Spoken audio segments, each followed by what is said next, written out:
네, 강프로입니다. 자, 하나 마이크론 보겠습니다. 하나 마이크론이 이제 19,000원에서 2만 원 정도에서 바닥을 잡아가고 있는 그런 과정에 있습니다. 저도 하나 마이크론의 이쪽 구간에서 발생했었던 유상증자, 요 결정에 대해서는 정말 좀 그렇습니다. 마음에 들진 않아요. 근데 일단 일은 벌어졌고 해결할 수 있는 방법을 찾는 게 중요하지 않겠습니까? 그리고 지금 대략 한 7월 11일경 정도부터 일주일 정도 동안 이번 주 수요일인가 목요일날 끝났습니다. 자, 그 신주인수권 거래, 그쵸? 신주인수권을 내가 지금 보유하고 있다면, 그쵸? 지금 이제 청약 구간에 들어갈 겁니다. 청약을 하고 나면 유상증자 관련된 문제는 이제 일단락이 됐다고 보시면 돼요. 이미 다 결정이 난 거니까. 그리고 나서 남아있는 건 무상증자 권리락이 될 거고, 무상증자 권리락이 된 다음에는 이제 반등 구간을 만들어가게 될 텐데, 그렇게 되면 그쵸? 지금 횡보하는 구간, 여기서 대략 한 달, 그리고 이쪽 구간에서의 한 달, 요 정도 부분이 있고, 이쪽 구간에서의 한 달은 이제 더 이상 신경 쓸 필요가 없는 게 60일 이평선이 이쪽 구간까지 내려왔습니다. 여기서는 지금 주가가 올라가게 되면 62평의 저항을 받을 수밖에 없고, 받는 구간에서 우리가 어떻게 매매 타점을 잡아야 되는지가 중요합니다. 자, 가장 중요한 것, 정배열 전환. 정배열 전환까지 기다리자. 그리고 정배열 구간에서 우리가 조금이라도 싸게 사기 위해서는 일단 청약을 넣으세요. 지금까지 신주인수권을 보유하고 있다면 무조건 청약을 넣겠다는 거니까 청약을 넣으시면 되고, 만약에 신주인수권을 보유하고 있는데도 불구하고 청약을 내가 안 넣었다. 그쵸? 요러면 안 됩니다. 요거는 일단 청약이 들어간다고 보시면 되고, 청약 이후에는 그쵸? 우리가 무상증자 권리락이 나올 겁니다. 그리고 무상증자 권리락 이후에는 이제 62평이 충분히 떨어지고 이쪽 구간에서 정배열 구간으로 전환될 수 있기 때문에 정배열 구간 전환 이후에 매수 관점을 다시 잡으면 그쵸? 반등하는 구간이 있을 겁니다. 근데 그 반등하는 구간에 우리가 확인해야 될 부분은요. 대략 한 8월 그리고 9월, 길면 한 올해 한 4분기까지도 갈 수 있어요. 이게 뭐냐? 엔비디아의 실적이 유지되는가? 그 부분을 확인하는 게 중요합니다. 자, 가장 중요한 게 있습니다. 하나 마이크론 같은 경우에 23년도에는 강하게 시세를 냈죠. 근데 24년도 들어와서 올해 들어와서는 시세가 그렇게 안 좋았습니다. 내재되어 있는 악재가 있었다는 거죠. 그런데 이런 부분을 우리가 사전에 알 수 있는 방법이 딱 하나 있습니다. 가격을 보는 것. 그쵸? 자, 보세요. 이쪽 대략 한 2월과 3월부터 반도체 종목군들, 한미반도체나 이런 종목군들 엄청나게 많이 올라갔죠. 그런데 하나마이크론은 상대적으로 작년 11월 달에 형성되어 있었던 33,000원대의 고가를 돌파하지 못했습니다. 그렇다는 건 제가 계속해서 강조를 드렸었던 가격이 먼저 반영한다는 내용에 맞아지지 않는 거예요. 고가 돌파를 못했기 때문에. 그러면서 뭐가 나왔죠? 저가가 조금씩 낮아지는 부분이 있었고, 그러면서 유상증자 관련된 이슈가 터지면서 주가가 많이 내렸습니다. 근데 이 많이 내리는 과정에서 우리가 봐야 되는 부분은, 여기까지 보유를 하고 있다면 우리가 봐야 되는 건 뭐겠습니까?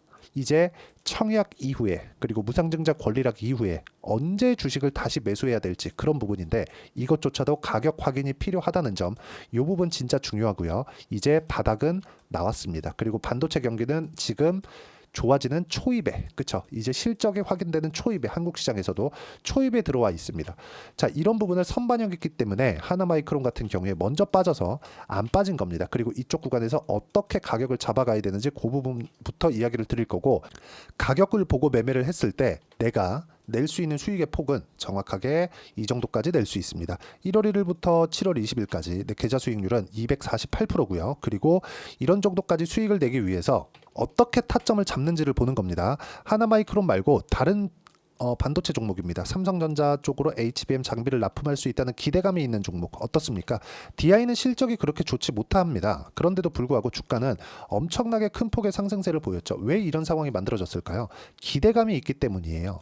하나마이크론은 어땠죠? 기대감이 있었지만 유상증자라는 내부적인 악재를 내포하고 있어서 고가 돌파를 못했지만, DI는 어떻습니까? 올라가는 구간을 먼저 만들었기 때문에 주가 상승이 이렇게 나왔다는 겁니다. 그랬을 때 수익의 폭은 25%, 14%, 밑으로 내려보면 26%, 22%, 19% 이런 정도의 상황을 만들어낼 수 있고, 반도체뿐만 아니라 알테오젠 같이 바이오 종목군을 보더라도 어때요? 올라가는 구간에 공략한 결과 33%, 18%, 14% 이런 정도의 상황을 만들어낼 수 있다는 점이 중요합니다. 그리고 이 내용에 대한 부분은 제가 여기 소통방에서 공유를 해드리고 있습니다.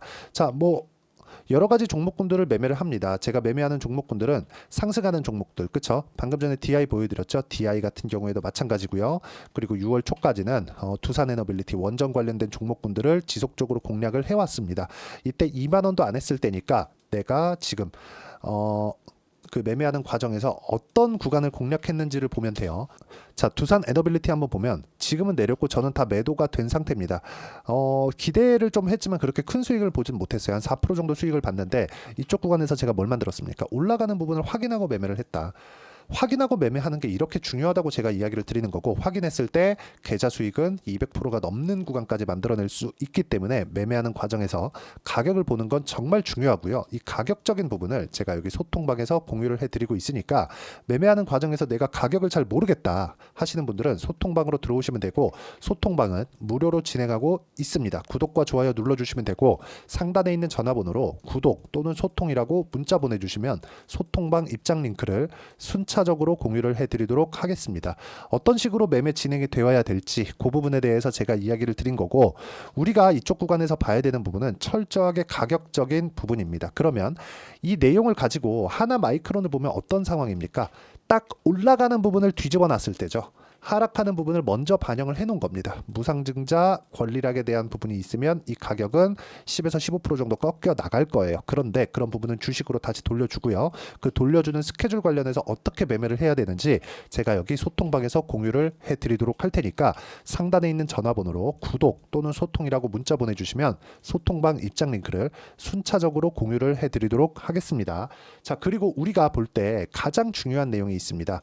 선 반영한다고 제가 말씀드렸죠. 그 선 반영하는 부분을 하나마이크론을 딱 뒤집어서 보라고 말씀드렸는데, 뒤집어서 보면 지금 뭐가 보이죠? 나빠질 부분을 먼저 반영했죠. 그쵸? 유상증자 관련된 이슈는 이제 끝입니다. 신주인수권까지. 그쵸? 앞으로 7월 20일 이후에 이제 다음 주부터 청약 일정에 들어가는데, 그 구간이 지난다면요, 우리가 봐야 되는 부분은 뭐예요? 앞으로 안 좋아질 부분, 물량에 대한 부분을 이미 다 반영이 된 겁니다. 그렇기 때문에 우리가 봐야 되는 부분은 반등을 확인하고, 즉 62평이 내려오면서 아니면 주가가 올라가면서 이 두 가지 중에 하나가 나오는 거를 확인하고 나서 정배열 구간에 우리가 맞춰서 매매를 이어가면 됩니다. 주식시장은요, 먼저 반영을 한다고 제가 누차 말씀드렸고, 그렇기 때문에 가격을 봐야 됩니다.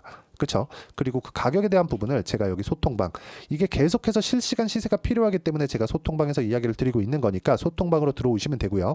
소통방은 무료로 진행하고 있으니까 상단에 있는 전화번호로 구독 또는 소통이라고 문자 보내주시면 소통방 입장 링크를 순차적으로 공유를 해드리도록 하겠습니다. 자, 그리고 이렇게 매매를 하는 구조적인 내용이 있겠죠. 이론적인 부분, 그 내용은 여기 하나마이크론의 단기 보유 전략, 그리고 유상증자 이후에 무상증자가 이제 예정되어 있습니다. 유무상증자를 같이 했기 때문인데, 하나마이크론에서 이 증자를 한다는 것 자체가 약간 조금 싫어요. 싫은데 어쩔 수 없이 결정이 난 거고, 지금까지 보유하고 있다면 스트레스를 받을 수밖에 없기 때문에 여기 무상증자 이후에 내가 어떤 식으로 매매를 해야 될지, 그리고 보유기간을 어떻게 줄여가야 될지, 그런 내용에 대한 부분이고, 이 내용을 토대로 제가 하나마이크론의 실시간 타점을 제가 문자로 공유를 해드리도록 할 테니까 상단에 있는 전화번호로 하나라고 문자 보내주시면 단기 보유 전략과 실시간 타점을 제가 문자로 공유를 해드리도록 하겠습니다. 어떤 식으로 매매를 할지 그 부분에 대해서 이야기를 드린 거고요. 이 내용에 맞춰서 내용 정리를 하면 주식시장은 철저하게 가격이 먼저 반영한다. 그리고 가격이 먼저 반영하는 과정에서 우리가 어떤 식으로 매매를 해야 될지 그 가격대를 잡아야 되고, 예를 들어서 태성과 같은 종목입니다. 그렇죠?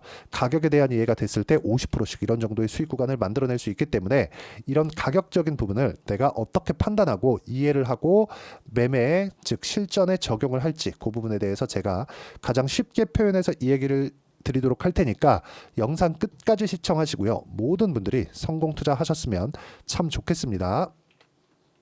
자, 24년도가 돼서도 시장은 여전히 어렵습니다. 자, 근데 시장은 항상 어려울 거예요. 앞으로도 계속해서 어려워질 겁니다. 자, 근데 제가 매월 대시세 종목을 구독자분들에게 공개를 합니다. 자, 내용을 보면 12월 달에 실제 공개를 했었던 강프로의 대시세 종목에 대한 내용인데, 대기업을 상대로 안정적인 매출 구조를 가지고 있고요. 그리고 현재 주요 거래처는 삼성전자, 인텔, 하이닉스, TSMC, 해외에 반도체 관련된 기업이라는 걸 알 수 있죠. 그만큼 1월 달에 제가 보고 있었던 종목은 반도체 관련주라는 걸 알 수 있습니다. 공개를 해드리면 이 내용입니다. 여기 어보브 반도체, 그쵸? 실제 제가 거래한 내용을 공개를 한 거고요.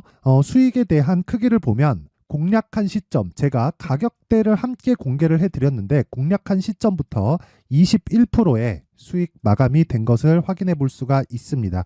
자, 근데 지금도 마찬가지입니다. 지금은 어떤 이슈가 있을까요? 2월 달에 발표한다는 기업 밸류업 프로그램이 있죠. 근데 그걸로 인해서 지금 2월 달에 발표한다고 이야기가 나온 상황이고요. 무엇보다 우리가 생각해야 될 내용은 한 가지입니다. 어떤 이슈나 그리고 어떤 뭐 상승할 수 있는 내용으로 인해서 주가가 올라가는 것은 맞죠. 하지만 가격이 먼저 반영한다는 걸 반드시 알고 있어야 되고, 그런 내용에 대한 파악이 되었을 때, 그쵸? 여기 어부부 반도체처럼 21%, 그쵸? 대략 3에서 4일 동안 20% 이상의 수익을 먹을 수 있고요. 그리고 여기 HLB 같은 종목처럼 대략 일주일이 채 되지 않는 기간 동안 30%의 수익을 낼 수 있습니다. 자, 그러면 답은 나왔어요. 재료에 대한 부분보다 중요한 게 가격이다. 자, 근데 지금 시장에 쏠려 있는 게 뭐죠? 2월 달에 발표하는 기업 밸류업 프로그램에 대한 내용이죠. 자, 그러면 우리가 이쪽에다가 지금 집중을 해야 될까요? 그 내용을 한번 보겠습니다. 기아차의 차트를 보면요. 1월 24일 날 정부단에서 입김을 불어넣은 이후에 시세가 강하게 발생한 것처럼 보이지만 애초에 12월 달부터 신고가를 달성했다는 걸 확인할 수 있습니다. 자, 그러면 우리가 스케줄을 따져봤을 때 우리가 어디를 봐야 될까요? 4월 달 총선을 봐야 됩니다. 드디어 때가 온 거죠. 4월 달 총선이 끝나면 그 뒤엔 뭐가 있죠? 대선 전국으로 들어갑니다. 그러면 우리는 4월 달 총선부터 시작해서 대선까지 이어질 수 있는 종목을 찾는 게 정말 중요합니다. 그게 정부 정책의 방향과 그리고 스케줄에 맞춰서 가는 거예요. 정치적인 상황에 따라서 주가가 움직이는 걸 우리는 수도 없이 많이 봐왔기 때문에 스케줄에 맞춰서 가는 게 지금으로서는 답이 될 수 있습니다. 그리고 무엇보다 어느 정도의 시세를 내는지 그 첫 번째 단계인 상황을, 그쵸, 제가 12월 달 밝혀드렸었던 대시세 종목으로 이미 공개를 해드렸기 때문에, 그쵸, 어떻게 제가 매매를 했는지까지 다 보여드렸습니다. HLB처럼, 그쵸, 31.9% 걸린 시간은 4일밖에 되지 않죠. 이 종목을 제가 가격과 그리고 어떤 종목인지를 애초에 12월 달부터 공개를 한 겁니다. 자, 그러면 지금도 마찬가지예요. 앞서서 제가 말씀드렸었던 23년도에 했었던 여러 가지 종목들이 있죠. 한미반도체 같은 종목들도 여기 소통방에서 모두 공개를 해서 실제로 10,000원부터 60,000원까지 상승한 내역이 있고요. 왜 공략을 했는지를 제가 다 공개를 해드렸습니다. 근데 지금도 마찬가지라는 거죠. 정부 정책의 방향에 맞춰서 또는 선거 스케줄에 맞춰서 매매를 이어가야 될 때가 됐고요. 제가 총선 관련된 큰 시세가 나올 수 있는 대시세 종목을 준비를 해놨습니다. 길게 말씀드리지 않겠습니다. 모든 종목들은 신고가를 달성하면서 대시세 준비를 하게 되고요. 신고가를 공략했을 때 내가 시장에 주도주를 잡을 수 있는데 지금은 총선에 집중하는 게 맞다. 그래서 총선 관련된 그리고 대선까지 이어질 수 있는 종목을 준비를 해놨는데 지금부터 준비를 하셔야 나중에 고가에 올라가서도 꾸준하게 매매를 이어갈 수 있습니다. 자꾸 막 손절하고 매매하는 과정에서 너무 어렵다 하시는 분들은요, 이 종목 딱 받아가서 큰 수익 내셨으면 좋겠고요. 이 종목은 상단에 있는 전화번호로 대시세라고 문자를 보내주시는 분들에 한해서만 제가 총선 그리고 대선까지 이어질 수 있는 종목을 공개해 드리도록 할 테니까 상단에 있는 전화번호로 대시세라고 문자를 보내주시고요. 그리고 구독과 좋아요 꼭 좀 부탁드리겠습니다. 시장은 정말 어렵습니다. 자, 그래서 모든 분들이 성공 투자하셨으면 좋겠고요. 기본적으로 가격에 대한 파악을 하면서 큰 수익을 내셨으면 좋겠습니다.